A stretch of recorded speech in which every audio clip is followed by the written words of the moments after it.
Hey, Jeff, can you hear me? Yes, I can hear you. Okay. Sorry, I wasn't sure. Thank you. Yeah, no problem.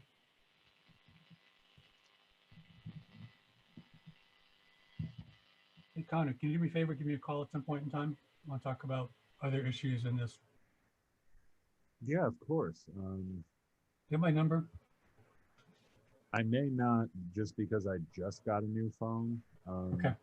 I'll type mine to you because actually my phone is set up as a camera for this Zoom. I'm working on a couple things before it gets going. Okay. I'm gonna put my number in the chat to you. Okay. I know I had it on my other phone, but I just switched to an iPhone. Okay. Up is down. Right.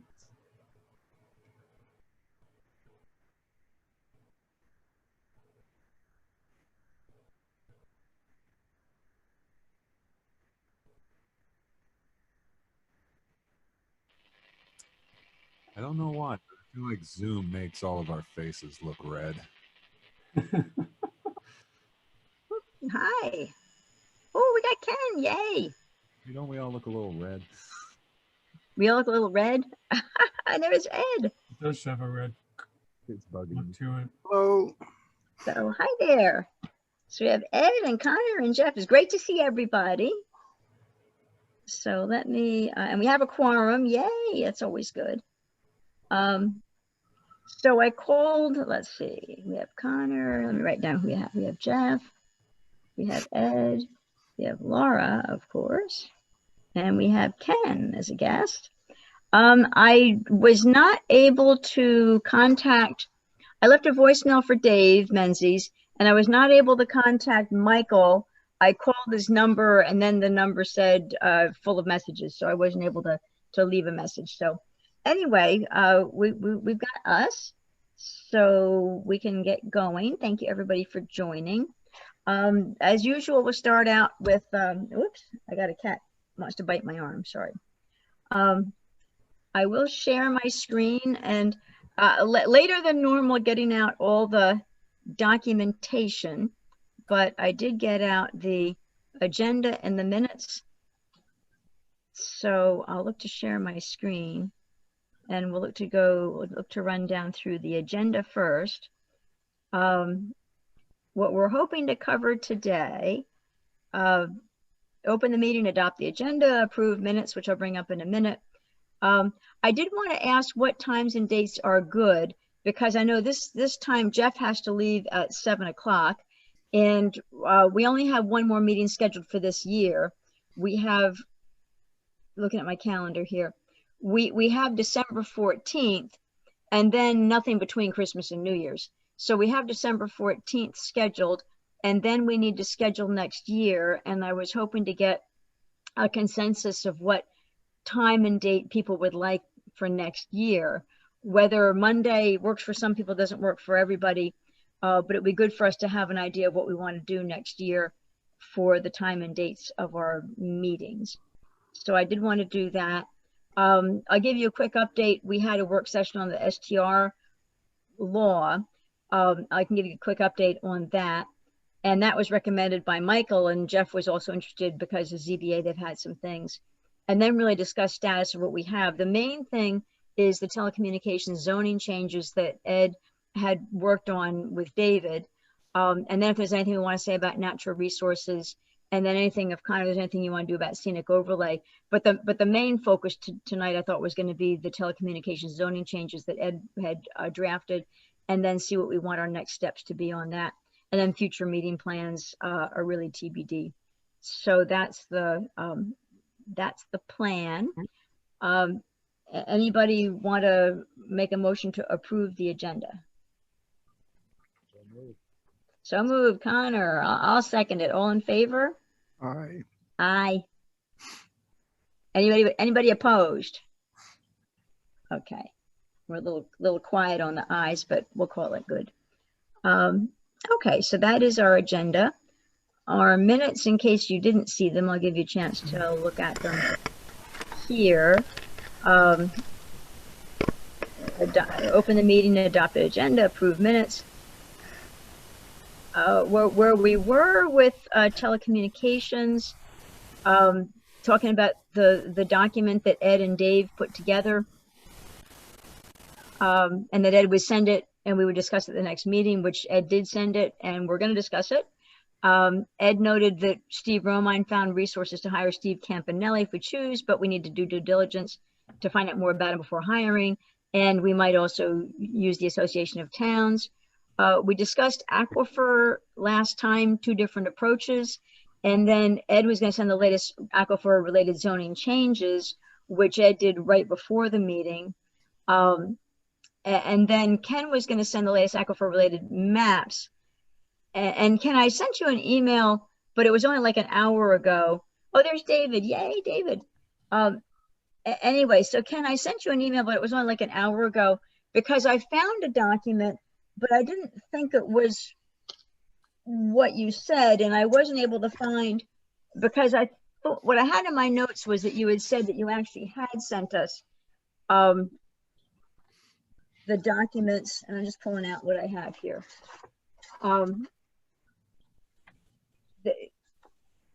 A report from the Aquifer Protection Working delineates the Woodstock Water District.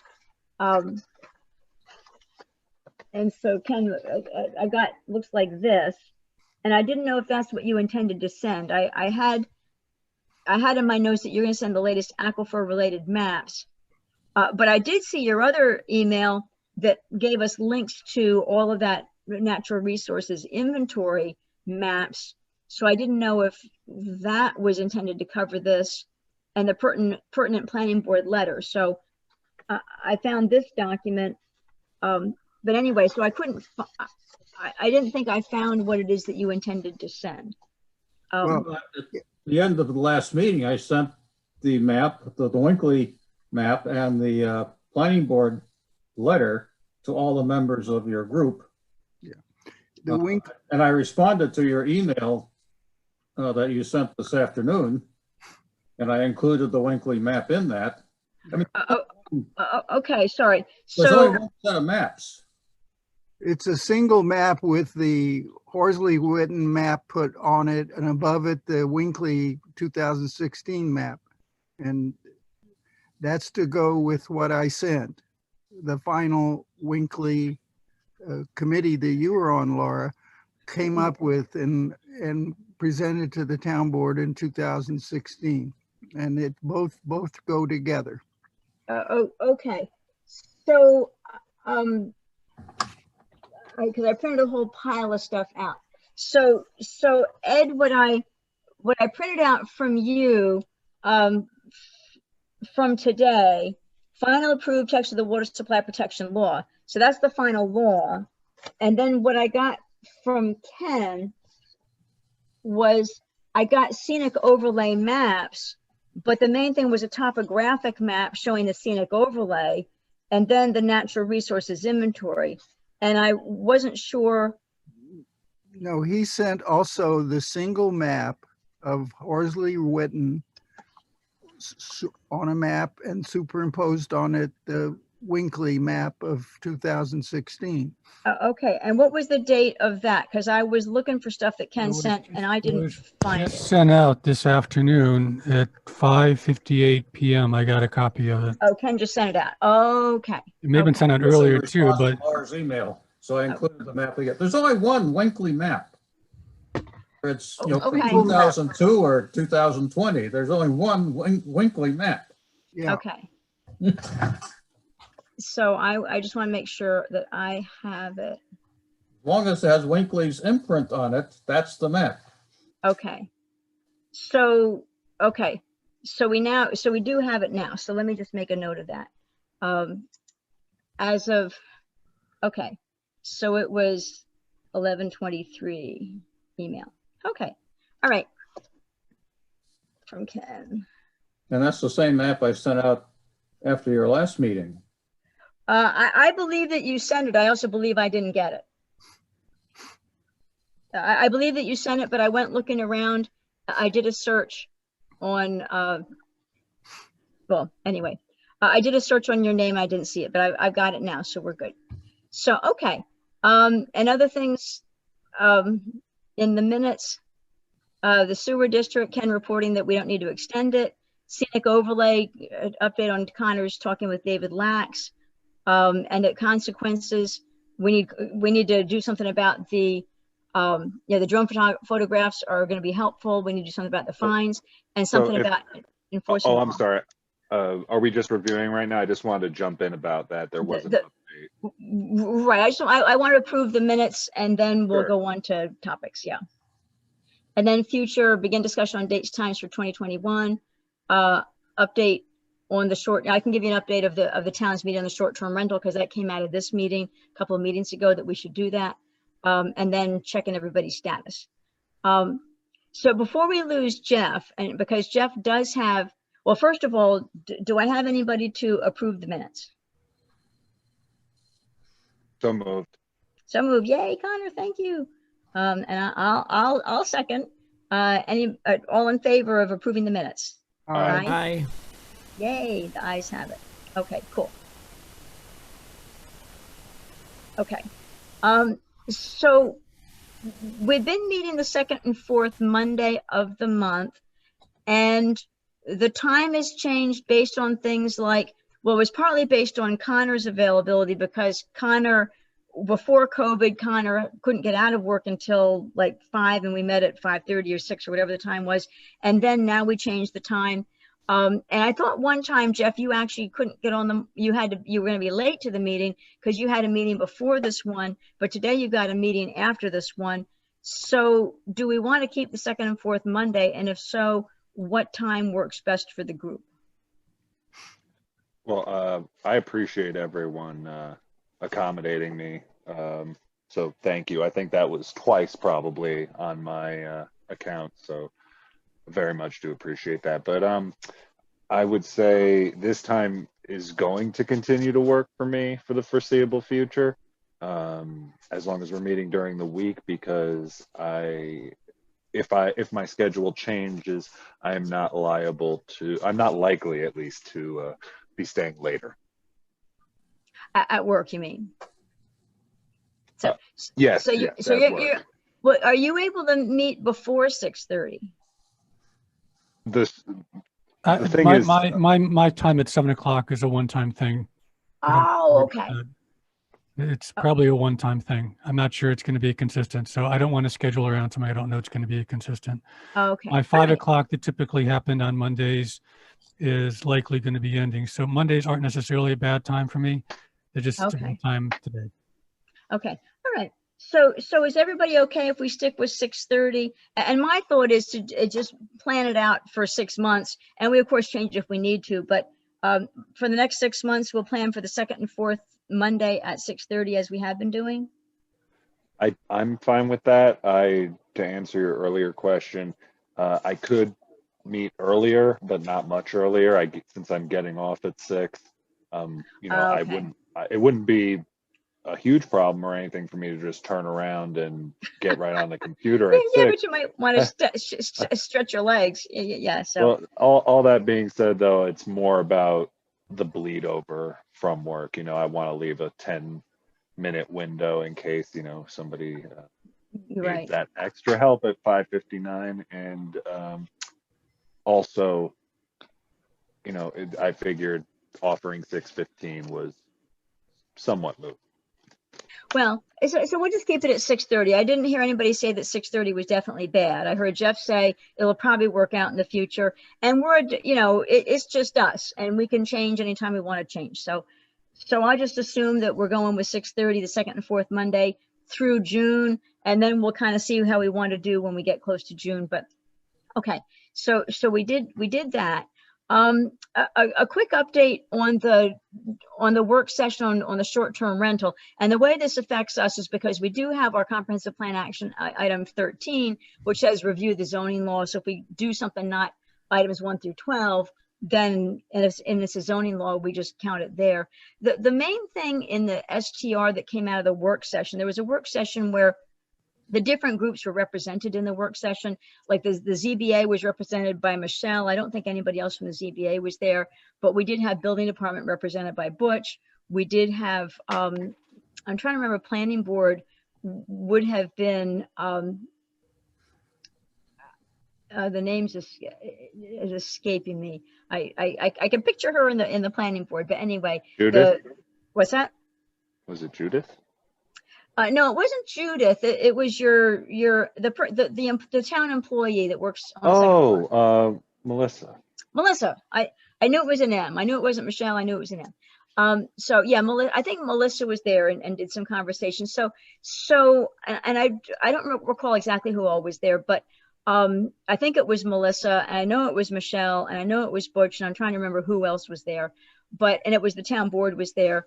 So yeah, what was the main outcome of it? That was good. Well, the main outcome, people were sharing things like numbers and how many, and just kind of discussing what the realities are in terms of numbers and caps and that stuff.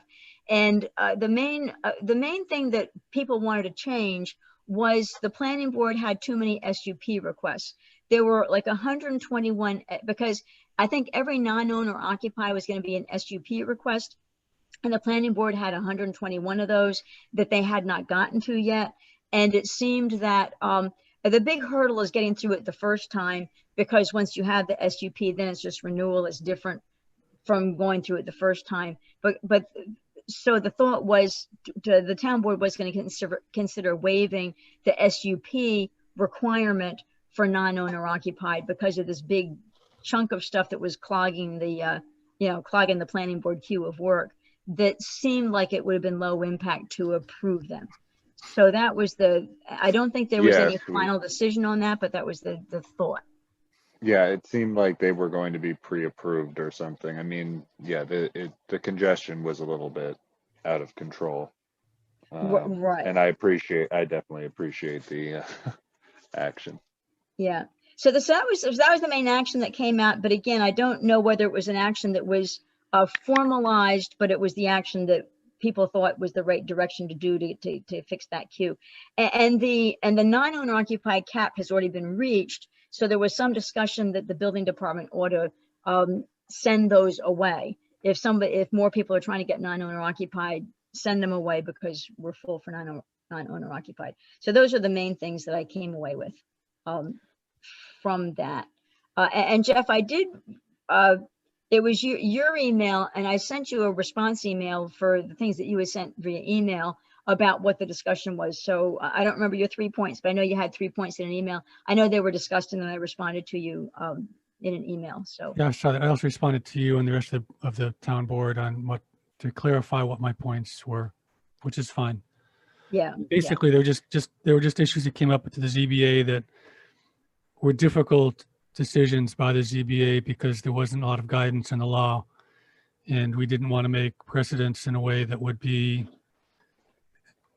something that would go against the intention of the law. So right. At times we had to interpret what the intention was without actually knowing for sure what it was. But that's what that was about. Right. And I guess my thought is, I wonder whether if you hit situations in the future where you have questions about what the intent is. I mean, Richard, the STR thing is really Richard's. So, Bill knows a lot of what goes on because he's a supervisor. So Bill's always a good person to go to, but the STR law was really, Richard was off running with it. So if you did have questions about the intent of the law in the future, you guys could reach out to Richard, I think. Well, I get that. I think that the one that bothered me the most was that the intention of the law was to encourage more long-term rentals. And Mm-hmm. one of the decisions we had to make actually took a long-term rental away because Right. of a weird state of how the situation worked for this particular owner. He ended up having to turn the long-term rental into a short-term rental in order to make it work so he could rent his more profitable property on the same location. Right. And so we lost a long-term rental because of the law that was written to encourage long-term rentals. It's a unique case, but it was a case. Well, right. And I think the thought was it was a one-off. So, and I know as far as the flood zone, that was the other one of your points was about the flood zone. You're probably better off having somebody short-term in a flood zone area than somebody as a long-term renter in a flood zone. And I know the board said, well, they really still didn't like short-term rentals in flood zones. So, so I know, Yeah, so we which did is just, fair. That's fair. I mean, so we did discuss. yeah, but and the question there was he'd been renting it. You know, he got the concern there was was not a new rental and a short-term rental. So it was not a new short-term rental in a flood zone. It was an existing rental that he's been renting since before there was a flood zone defined in the law, since before the zoning code came into place. Right. Mm-hmm. So it'd been an apartment for a long, long time. It was Right. grandfathered to use it as an apartment. And now we're saying, well, you can use it as an apartment, but you can't use it as a short-term rental, which is, how do we, you know, that may be inconsistent, especially if it's owner occupied, which is was. Right. And the theory was, if somebody lives here full time, they're more, this is what the other town board members said, and I think Richard in particular, is that although it could have been somebody other than Richard, but anyway, what I heard said at the meeting was that if somebody lives here full time, they're more likely to understand what the weather patterns are here and the flooding patterns. And if somebody is a short-term rental, they're more likely to get caught unaware than somebody who's a long-term rental that is familiar with the area. So that was there's other arguments about that. The other, I have to go, but anyway, I'm not disagreeing with what you guys said. It's your guys' law. So just want to make sure we understand how to enforce it. Well, I think that it's good to get with Richard, though. I would say if you can get with Richard, off he goes. Off he goes. He said he had to go at 7. It's not quite 7, but that's okay. Okay. Well, so anyways, one thing, before we move on from that, I just wanted to throw in really quick that, you know, I believe I had heard about that case, and, you know, that's a fine interpretation, but at the same time, I just want to put out there that it should never be, you know, taken away that it's about housing people, and there's going to be people, if there's a house that's habitable that people are already living in this flood fringe overlay, you know, if I understood the way it was spoken about, I got a little confused just now, but it sounds like a long-term rental was lost. And, you know, that I do think. Yeah, Connie, you're correct, but it was lost years ago. So yeah, it was lost years ago. It would end up being reverting to, well, because even the long-term rental is not allowed in that usage, right? So long-term rental is not allowed in the flood zone either.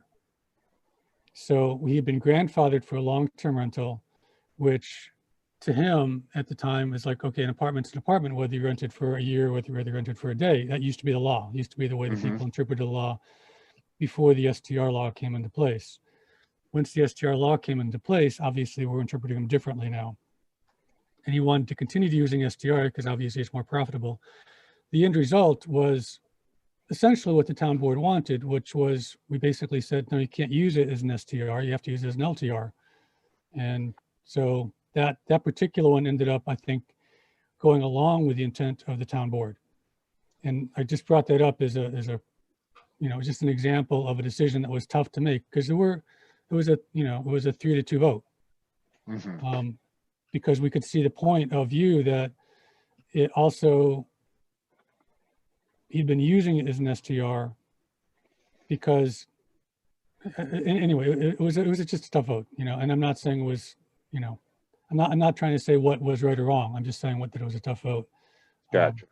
Yeah, the one that more concerned me more was the one where I think we lost an LTR in town because of another weird situation where there are 2 buildings on the same property, and in order to rent for the owner to rent the more expensive property, which he'd been basically using as a weekend property and then STRing it, he had to actually kick out the person in the LTR on the same property to live there on a short-term basis. And then he could STR his more expensive home for a lot more money. because then he was owner occupied. Yes, because then he's owner occupied. Gotcha. But I guess the number of times that happens is probably the exception more than the rule. But Exactly. but your point is a really good point, that it is good when you're gonna, as the ZBA sets precedent. I agree with your point that it's good for you to understand the intent of a law, so that when you do set precedent, you're still in keeping with the intent of the law. But again, I do think that if you have questions on it, and if you don't have to vote immediately on something, if somebody on the ZBA can reach out to Richard Hepner, because he knows best what the intent of the law is, because again, he was the town board member that was driving the STR. Yeah, I So- get that, and I pretty much, I've talked to Richard a lot about it. I know his intent, and I get his intent. His intent is to have community back and to have Right. long-term rentals back. That's the focus Right. of his approach, and it's an admirable approach. It's what we need here. So. Yeah.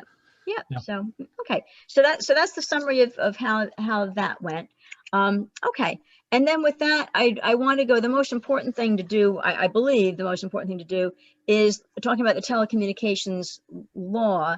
And I know, Jeff, you have to go. I didn't know, I'm watching my clock. I know you have to go at 7. Was there anything that you wanted to say about that before you went? I guess my biggest real question is how we define let me get this term here. And I know it's defined, but I don't know that I have a clear understanding of it. It would be small wireless facility. What does that mean? I get the like size of it, less than this, more than this. What in the real world does that mean? Does that mean it's I've got a Wi-Fi in my house, right? Is that a small wireless facility? I've got some people have little satellite dishes. Is that a small wireless facility? What exactly does that mean?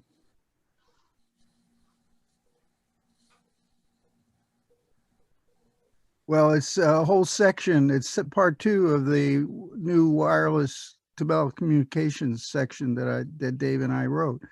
And it has to do with the new generation of proliferation of small antennae throughout a neighborhood, and what we can do to keep thousands of little antennae placed all over Woodstock.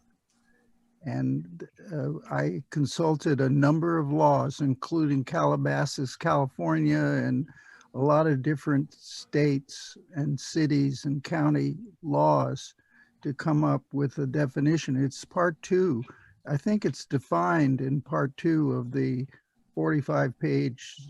It is. I just wanted to make sure that I understood that was intended to basically look at 5G. It's wireless. 5G, but also, as Campanelli told us in his July Zoom meeting, is that Verizon is calling everything 5G, but it's not really 5G they're putting in 4G or other Gs. So Yeah, there's no cell manufacturer, I think, or cell provider in the US right now that's providing 5G that I know about. So They advertise it. They advertise it. Verizon keeps saying, I see Verizon commercials saying, "Oh, we've installed this many 5G." I thought I had seen companies. Well, the thing that was funny about it was when they first put it out, it would say 5G, I think E, something like that. They couldn't really call it 5G. They slapped a little something on it, but I don't think they're doing that anymore because they're expecting some kind of rollout. Like this phone that I'm pointing at is equipped for 5G. It says 5G, but I know it's not 5G. It'll just actually, no, wait, that's the old one. This one just says LTE now, but I know that it is 5G. And so it made me wonder, and this is probably, I would imagine, the case, that most cell phones are not going to necessarily support true 5G when it comes out, at least for a while, until people adopt them and until people, upgrade out of them. It's going to be kind of like the new not having a headphone port. It'll be weird at first, and then slowly just kind of happen before you know it. So guys, I got to go. Thank you I get it now, Ed. Thank you very much for that explanation. Yeah, and Jeff, give me a message me when you're ready. I think I did. I think I did get your message. Yeah, Okay. and Jeff, thank you for being here as long as you could. Appreciate it. Okay, talk to you soon. Okay, bye. Bye. So, okay. So, and I hate to admit, I got about a third of the way through the document, but unfortunately the third I got through was the part that you didn't change much. So I don't have a lot. And in fact, I even marked a little bit of that up, but then realizing that didn't have the underline. So that was the part you actually didn't change. So I need to do more reading of the part that you did change. You know, because I'm not sure if you want any markups on the stuff that you didn't change. But anyway, so I'd have more reading I need to do on it. But I didn't know whether, I know Ed, you and David wrote it. I know Connor, did you get a chance to look at, did you get a chance to read through it? No, not yet, but I am, I'm a little bit immersed in some other things right now. So I would say, you know, based on, wait, where is Ed? Sorry. Right here. I just got a little bit of new gear here, and I'm not used to how it lays out. But yeah, I have the utmost faith in Ed here in regards to that.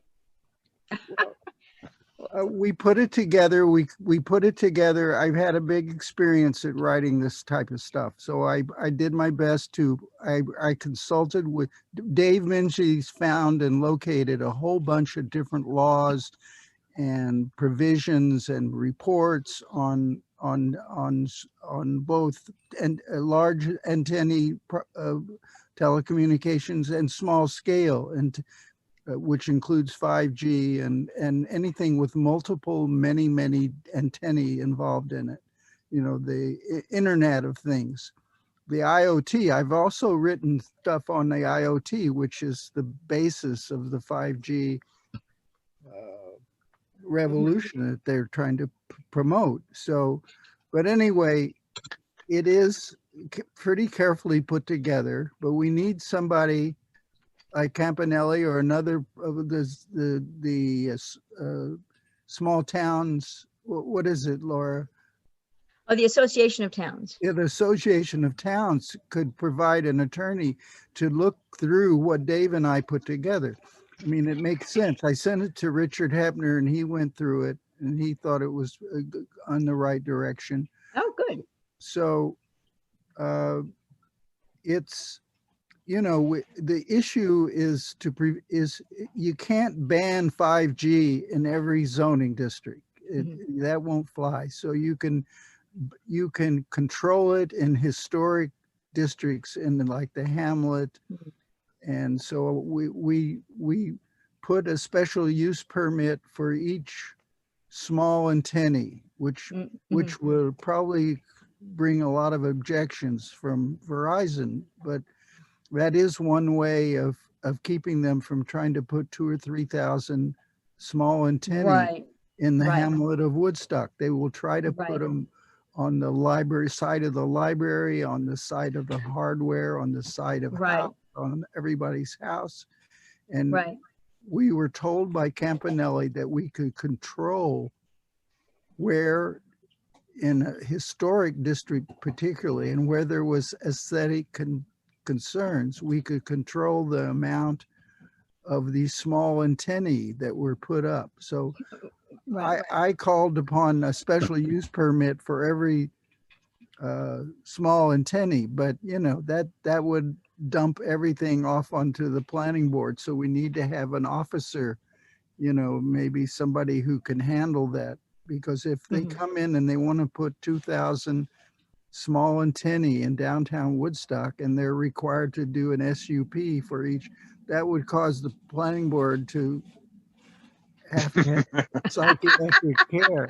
Yeah, so, Connor's laughing, yay.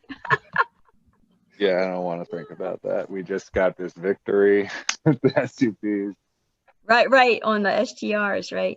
Well, so I guess the question is, I mean, how many, but you know, there ought to be some kind of, I mean, there's actually an option, because if they had an SUP, if they wanted to put 1,000 small antenna up, they would have the option of perhaps lumping together into one project, so to speak, a bunch of SUPs, so that the planning board could look at a set of them. If you had to do one at a time, it would take everybody forever. But if there was some option that the planning board could look at, you know, say 5 at a time. But I know, I mean, the part that I really was reading carefully, like I said, I read the first third of the document carefully, which was the large antenna apparently. But I guess some of those same theories would hold for the small antenna. And do we, I mean, are we enforcing, again, the part I read was large antenna, unfortunately, but are we enforcing all that? And I know we talk about enforcement is a difficult thing in a lot of what we have in the zoning law. Are we just not worried about large antenna? There just aren't that many of them. So I'm trying to There's not that extrapolate. many. Okay. I heard a rumor that Verizon has approached a landowner in Bearsville about putting up a large antenna. Mm-hmm. And I haven't heard anything more than that. But Okay. that would fall under the first half of the telecommunications law that Dave and I wrote, where we kept the same language. This is to avoid expenses. I mean, this can cost Right. tens of thousands of dollars. So if we can keep half of our zoning law like it is, more or Yeah. less, we were advised in a number of different zoning laws to write a preamble for your telecommunications. So I wrote a new preamble for the Right. large antennae and another preamble for the small wireless facilities, which include 5G and smaller antennae, which are mounted on buildings. Right. And so, I definitely read that, because the preamble, so the preamble would go right in the zoning law. The preamble is not just for the people who are going to decide whether or not to pass it. The They preamble goes. recommend we put it in our zoning law. Perfect. Okay. Preamble, which explains the theory of why we're trying to protect the aesthetic values and the appearance Right. of historic districts and so forth. So I did have a couple of really small comments on the preamble. I can send them to you in an email. I definitely want to finish the other 2/3 of the document, because but so I think our next step would be, I know we want to get an attorney to look at it, but I think the next step, well, I want to finish looking at it. I want to send you an email of my comments, and then you can respond back. You can say, hey, I'm going to incorporate your comments, or I'm not going to incorporate them, or whatever you're going to do. But I think that I definitely want to get you my comments, and then have you respond back. Do you want to incorporate or not what my comments are? And then I think the next step is to send it to all of my colleagues on the board. I heard you say, as you said, that you sent it to Richard. I think the next step is to me to send it to all of my colleagues on the board, get their general feeling about it.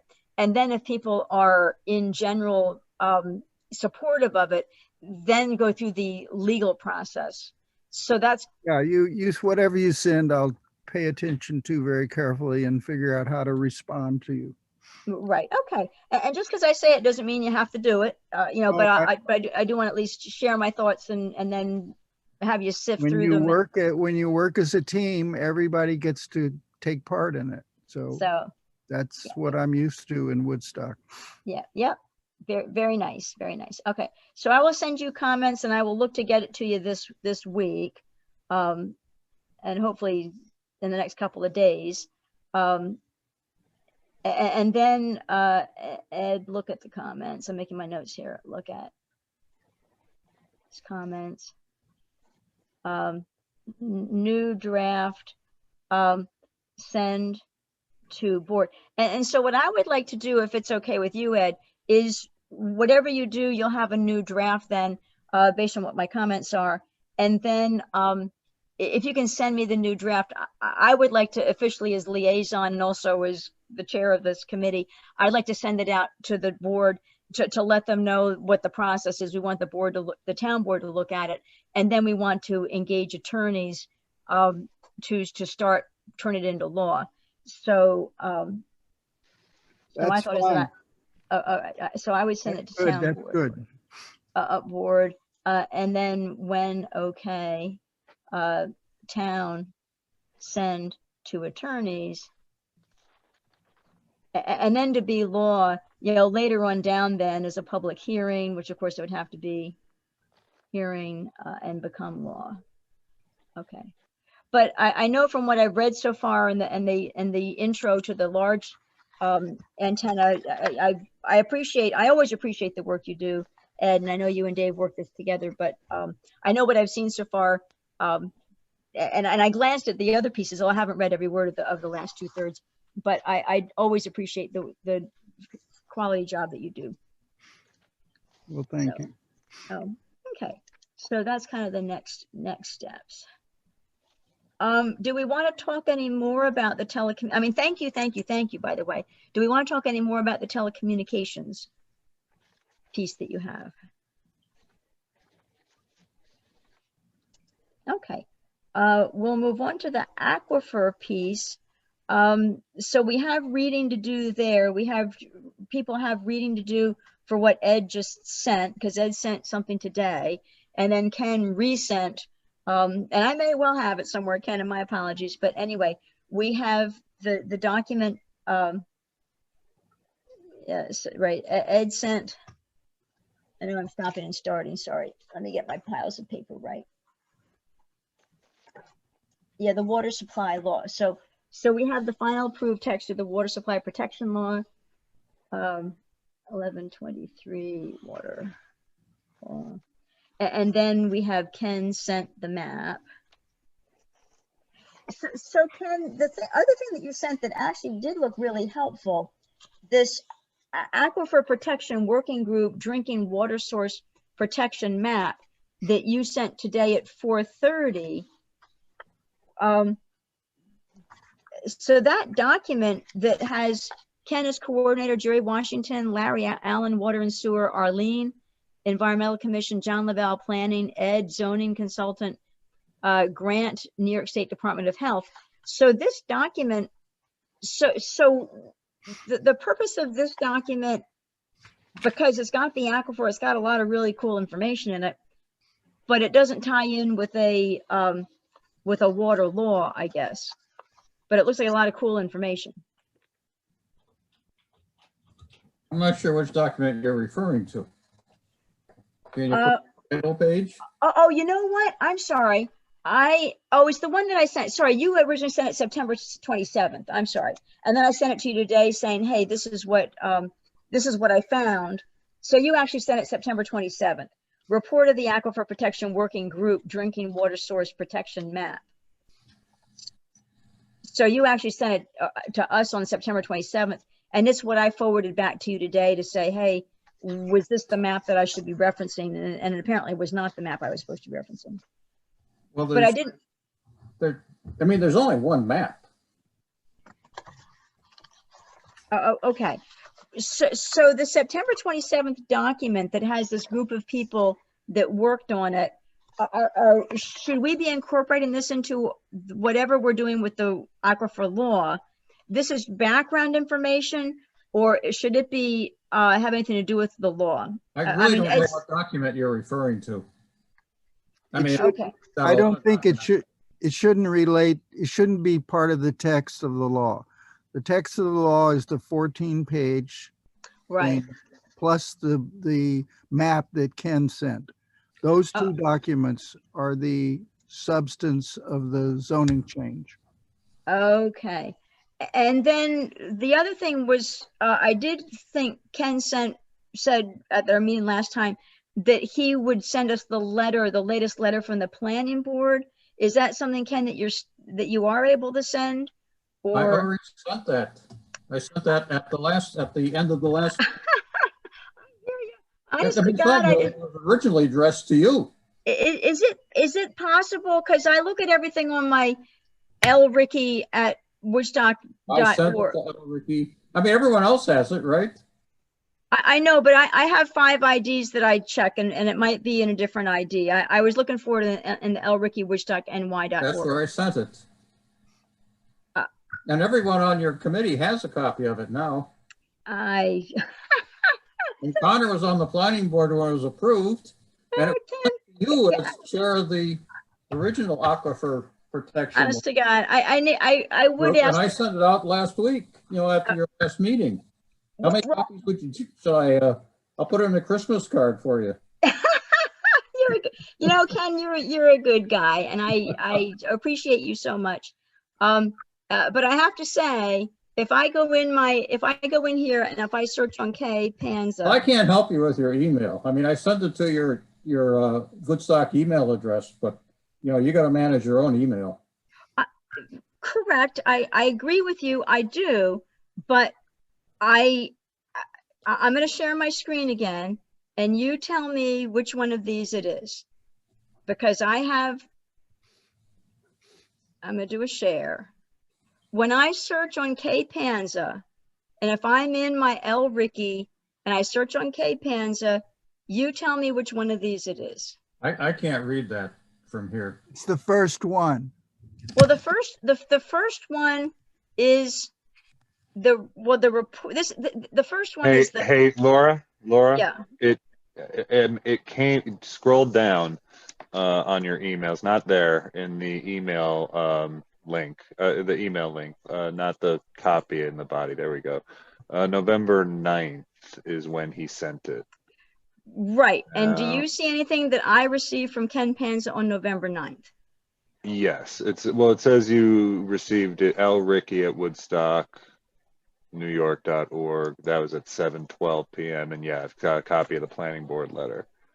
It could have been accidentally deleted. It's not there, so I can forward it to you, but it's the same as what he already resent, so it's there.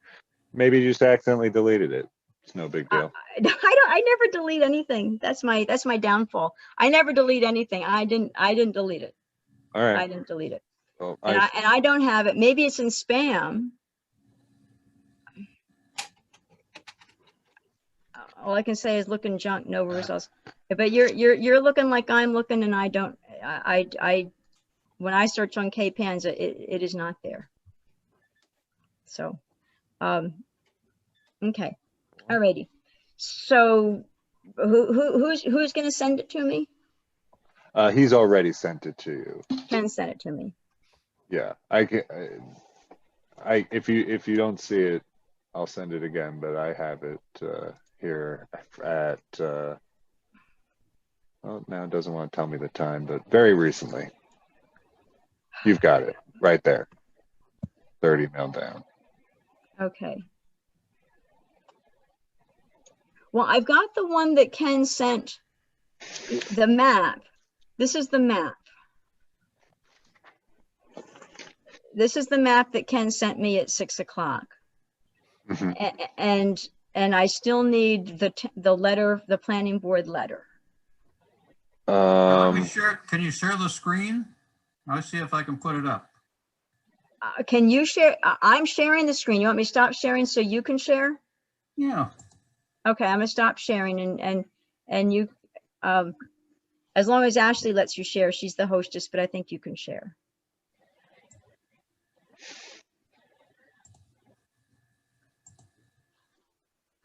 Am I Mm. there? Not sharing yet. Not yet. I mean, can do it if you need me to.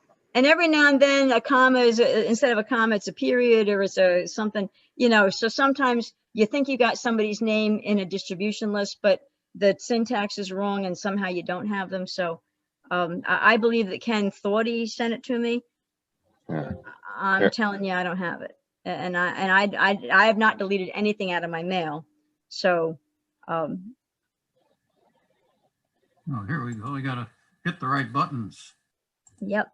You gotta pick what you're gonna share, and then you gotta click the share. You gotta click the thing at the bottom that says share, and then you get a choice of what you want to share, and you click what you want to share, and then you click share again. Yeah, this doesn't seem to be working for me. Well, Do you need me to do it? Yeah, why don't you do it? All right. Oh. You go to the bottom trough. For me, it's in the bottom. There's a green share screen, and if you click that, then you get a choice of things. Oh, Connor went away. That wasn't it. Oh my God. All right. Ed or Dave, do you have it? So Ken, for me, if I go down, if I hover my mouse around the bottom, I see a green share screen. And if I click the green share screen, then I see a whole choice of things I can share. And I always share my entire, screen. Oh, here we go. Okay, I got you there. Okay. And once you pick screen, oh, yay, look at that. Yay. Okay. So this is the document that's the letter from the planning board. And then you sent it in the email. So show me the email where you sent it to me. Well, I don't have the email on the system. I have to go over to my other system to Oh, reset. okay. All righty. I don't Well, think, okay, on- so you don't have email here. Okay, so this computer that you're on right now for Zoom doesn't have the email. All right, because somehow I do need to get that. well, you should have multiple copies of this if you, from my emails over the years. And this came in, you know, this was to what your group did. Right, so rest May of- 9th, 2017. Okay, planning board response.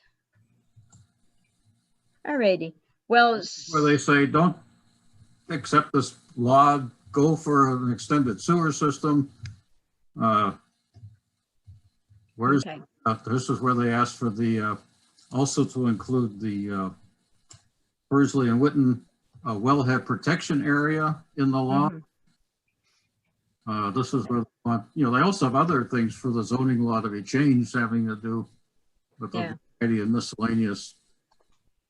They want an education program. So I would ask, I know everybody says that they've sent me this, but I'm going to go back. I'm going to try to go back. Can she or can't she? I'm going to do a view option. Okay, exit full screen. I'm going to exit full screen because I'm going back to my mail to see whether I can find. I'm just going to search and see if anybody did send it to me. Mail. Oh, I happen to have your email address on here. Okay, so tell me again. Well, I just need somebody to send this to me, so I don't know who's going to send it to me, but because I don't have it at the moment.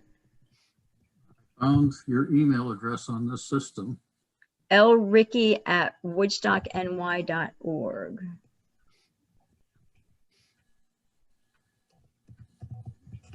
Because I know some people used to use Laura, you know, because Laura Woodstock is what I was using when I first became deputy supervisor, but that was before I got the official lricky@woodstockny.org.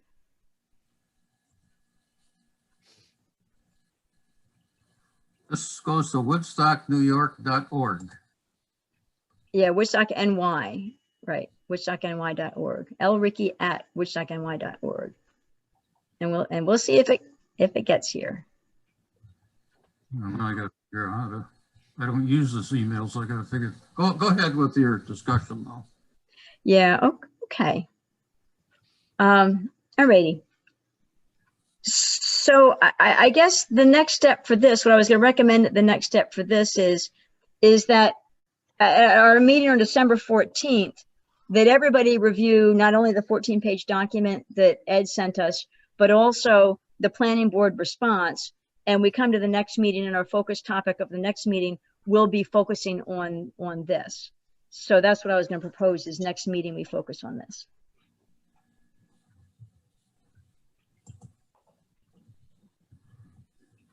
And I didn't hear anybody saying no. So we've got the 3 documents. We have Ken sent the map. Ken's got the planning board response, and I'm going to go see whether I got lucky enough to have it. So you did send it.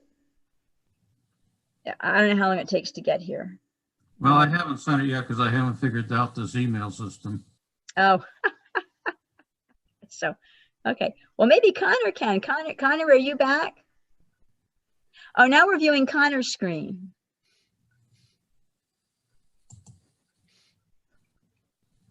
Well, November 9th, I know you said you had it November 9th. Oh, look at that.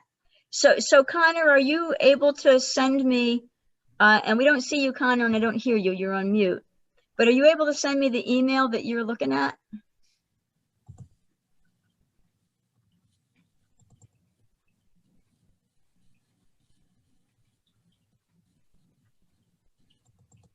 Thank you for that. I could not find my way around.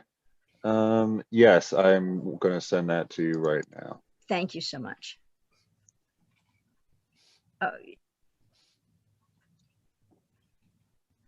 And there you have it. I'll let you know in a minute. But here, if anyone wants to see it for right now, I mean. Well, so can you go back, because I don't have it yet. Can you go back and just show me when you did pull my name up? It went by in an instant. I didn't get to double check and make sure that my name looked. Laura L. Ricky at, hang on. Yeah, I see. No, it's there. It's right. At woodstockny.org. It looks like it should be right. Mm-hmm.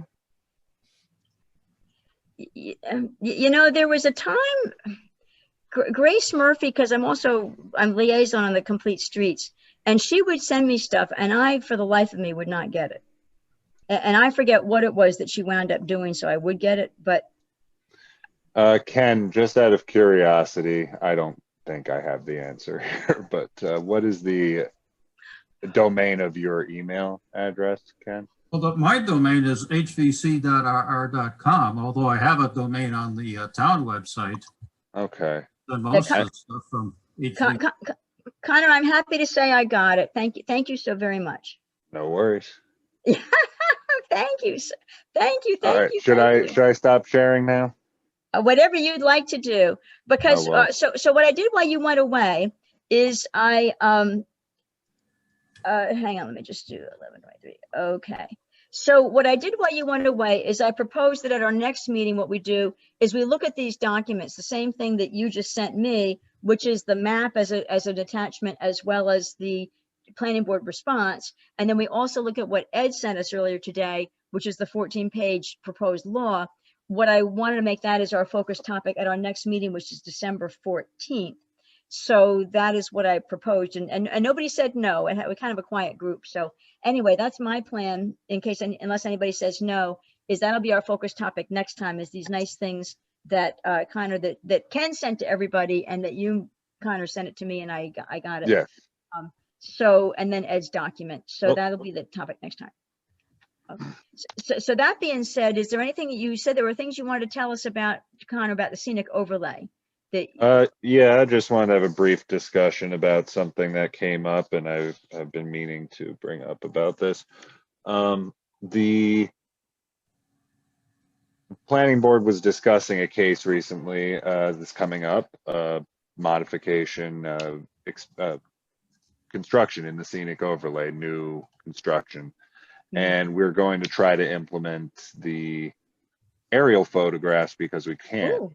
And so we're going to see how that goes. I'm working right now on finding a resource for local aerial drone operators who take that kind of photography, because we want to be able to reach out broadly. I'm not trying to just send David Lax everywhere. Yeah. So what I wanted to bring up, though, was we had discussed how it might be very, very useful in terms of keeping these discussions tied to the property, to either whether it's a site plan review itself, a copy of the site plan, of the approved site plan, and the aerial photographs maybe as well, though I think the site plan would do it, including that and having a way of tethering that to the deed or the title on a house, so that when it transfers ownership, they have a working reference. And I think this is something where if it was just built into 260-66, and again, I'm not sure exactly where at this time, but this is something that came up a few days ago, so I wanted to bring it to you guys. The idea being that when we do this preliminary work, when we send someone up there to take photographs, the idea is hopefully they're going to come back after we give them something that shows the boundaries, that shows what we consider to be something they should be going to extra care not to encroach on at any point, not just during construction. And once that's done the first time, it can be then attached to the deed. Now, that doesn't mean that the next person who comes by might not want a project that would cause us to, you know, upgrade or excuse me, update those photographs and those resources. But the idea is that whatever the most current version of the working site plan, and I think maybe the photographs as well, because it's, again, it's real. It's, you know, it's not a 2D you know, our engineers representation. So I want to see what you guys thought of that, and if you would support something that sounds and smells like that. I think it's a good question for a lawyer. I mean, my one thing that I can say is I do know that you can tie to deeds, you can tie to properties, things like a road maintenance agreement, right? If you have a set of properties that all share the same private road, it is possible to get a road maintenance agreement, and then that gets tied in.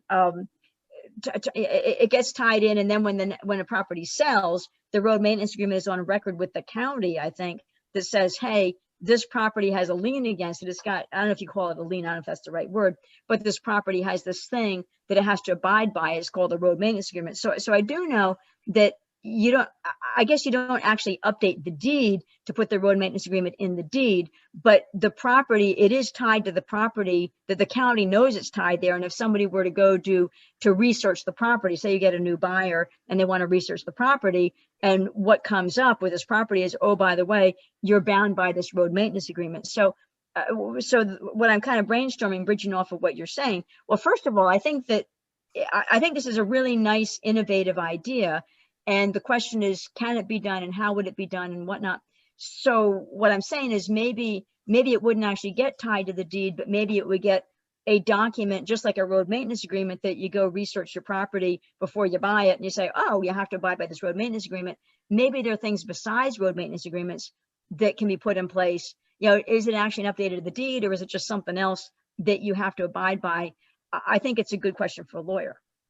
That's my thought. But I like your idea that says, because I agree with you. What do you do when the property changes hands? Well, you weren't allowed to do this, but the new owner, how do they know? They complete ignorance. And what is the legal way to tie it to the property?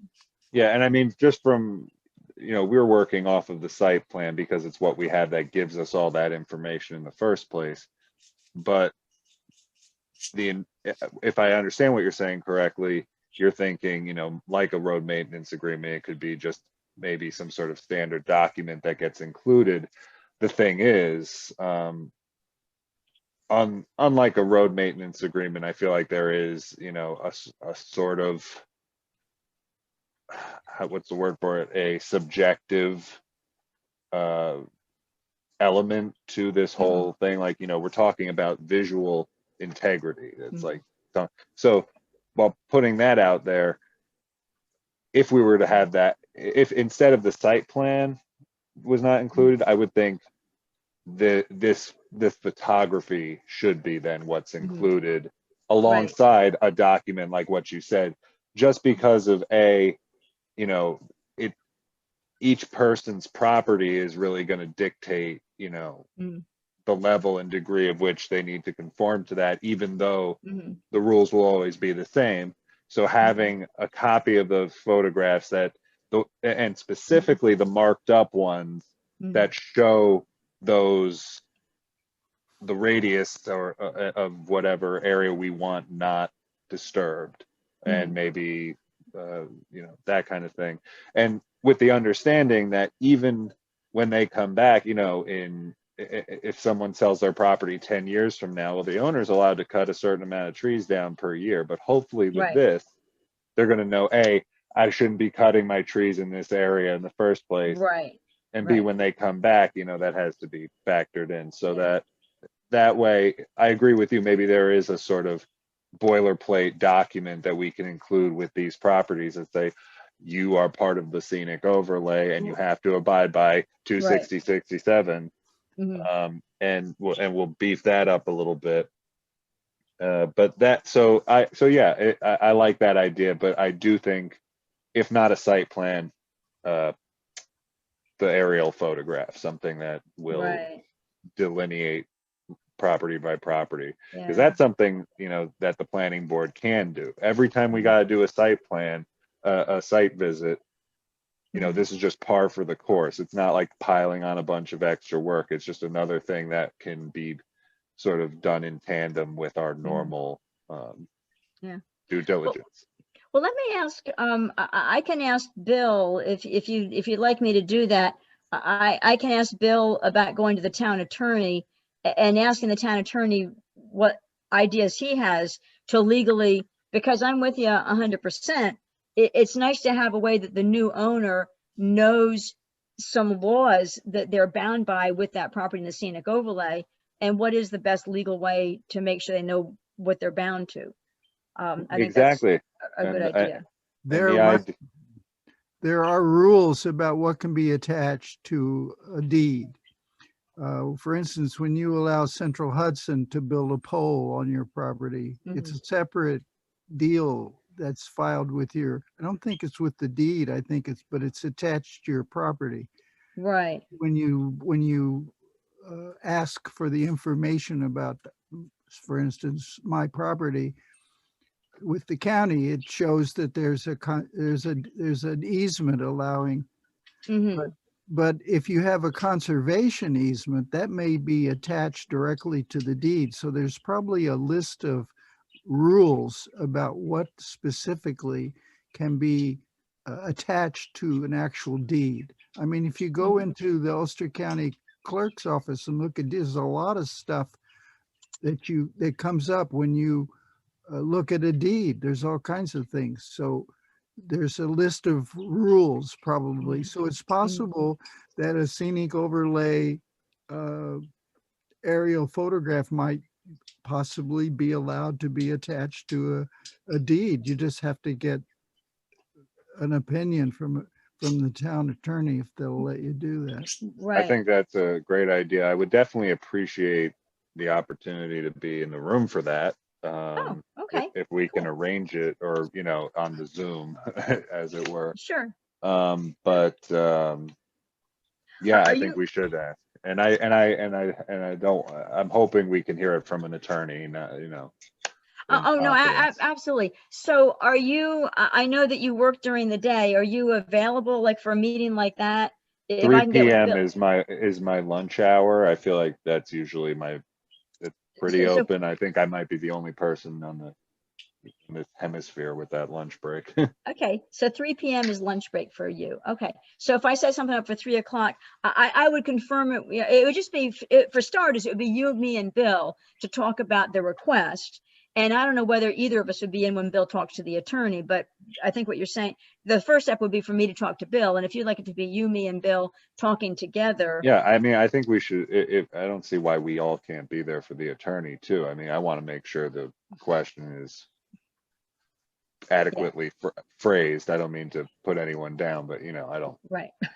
Well, I get it. I get the two sides of that. The one is I get the passion and the desire to make sure that it's communicated to the lawyer the way you want it communicated. And the other thing is, I don't know whether Bill ever has anybody with him when he's talking to the lawyer. So Because I mean, talk with- I can also go to John Lyons. You know, we can also go. Oh, your talk planning to- board lawyer. We could Yeah. talk to the lawyer there too. I'm sure he would be able to answer that. Yeah. And Well- I think that would really, you know, tackle a lot of these issues. It would make everything we do a lot more defined. I guess Well, I got a question about when the person buys, the next person that buys the property, aren't they, don't they know what district it is in? Aren't they informed of, like it's in the scenic overlay? Isn't that required to inform them of that or something? I mean, Well, so we I don't know can, who tells you them. know, if We- those documents are all in the building inspector's portfolio, I mean, I guess, you know, the new owner could go down there and see all the photographs, but- or whatever. But they probably don't. I think that's the thing. They probably don't go to the building inspector. I think most property buyers go to their lawyer, and the lawyer searches the property. They do like a title search to see, hey, what does the title search bring up? I think a lot of property owners do not make a trip into the building department in the town. It would be smart if they did. I just think that's not something they do. They go to their lawyer and they get a title Yeah. search, but they probably don't Well, go I to. don't know. I mean, I guess my question is, when someone is purchasing a house from someone else, aren't they, I guess, informed of what district they're in or what the zoning laws might be applied to Here- that district? I mean, the thing is they should be, and I would imagine more often than not they are. But whether or not, you know, that translates into a meaningful conversation with their, you know, contractor or their engineer, whoever is working on it, depending on the scale, you know, I would say we've seen it, and I don't know if I speak for everyone on the board, but we've seen a lot and enough, I think, confusion to merit a little bit of a more upfront, you know, explanation of what it means to live in that area. The idea that those lawyers would do a title search and come up with, oh, it's in this protected area, and then the rest of it is just delineated all over 260-67 and 666 and 100, and you know, we're good. Yeah.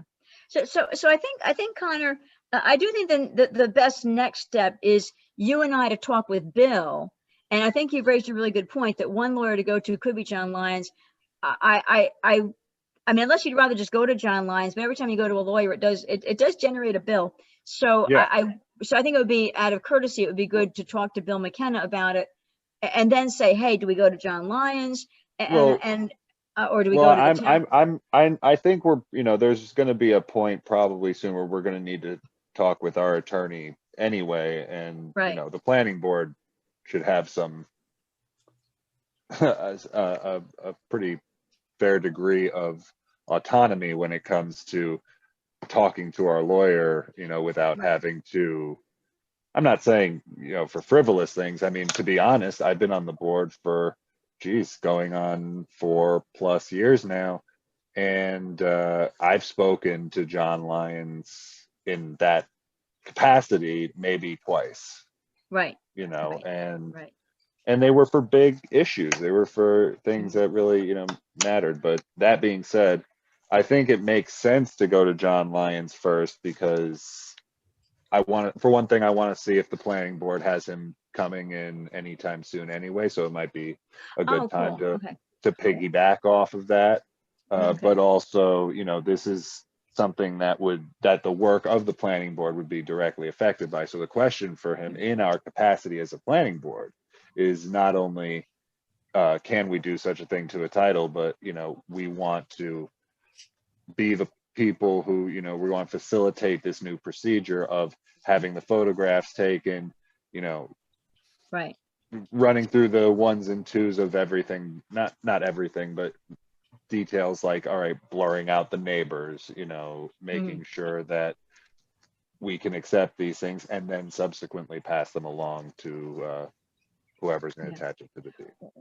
So do you want me to set up a call for you, Bill, and me, or would you rather just go Yeah, to? I don't mind talking to you three, no problem. But just in the Okay. meantime, I'm gonna pursue that as well, is what I'm saying. Okay, So so if you a want to set up a call, let's do it. okay, a parallel pursuing, so we can explain to Bill what it is we're trying to do. So, okay, so I'll set up a call, but parallel. Okay, and I'll try to make it at 3 o'clock someday. And this is kind of a short week. I know. Yeah. I don't expect you to get on this right away. At least next week, I would imagine. Yeah. Okay. All righty. So I'll let you know ahead of time, and we'll see what we can work out with Bill. So. Sure Cool. thing. Okay. Well, actually, Ashley, you're there. Are you there? I'm here. Yay! Well, I figure you're probably not hanging on every word, but I know you're within hearing distance. Do you have Bill's calendar handy? I mean, can we set up a 3 o'clock call with Bill? When is it for? Well, we need 3 a 3 p.m. o'clock. on a weekday. Yeah, because That's just my Connor's lunch lunchtime. hour. Yeah, Connor's lunch hour at his day job is at 3 p.m. So we're looking for 3 p.m. on a weekday. What looks good for Bill?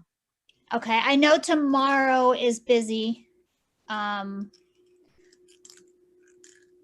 Yeah, I think it's busy for me too, Right, actually, in the I would afternoon. say probably next week would be the earliest. Yeah, I Uh, figured. Where's what looks good? Let me just look. and let me get my work calendar up so that I can know when I'm free too.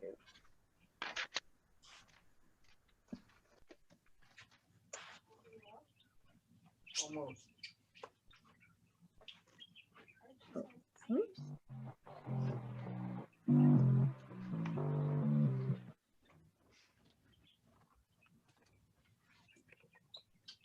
So we're looking at next week. Yeah, I don't see anything at 3 o'clock on any of the days during the week. I'm just trying to think of. Okay. Well, I'm actually next week. I'm free every day at 3 o'clock. Okay.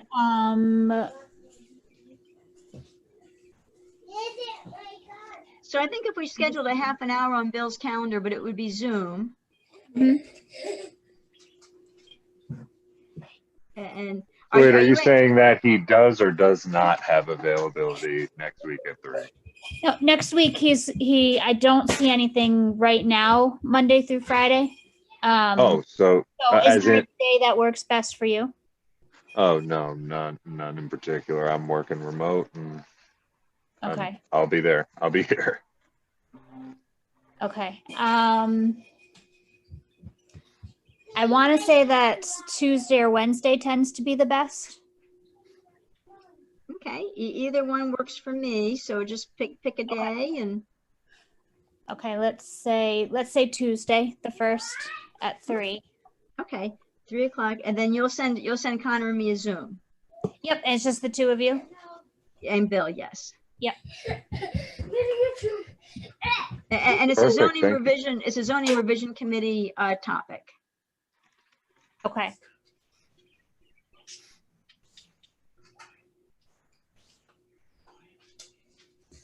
Okay, so I'm adding it to my calendar. What? And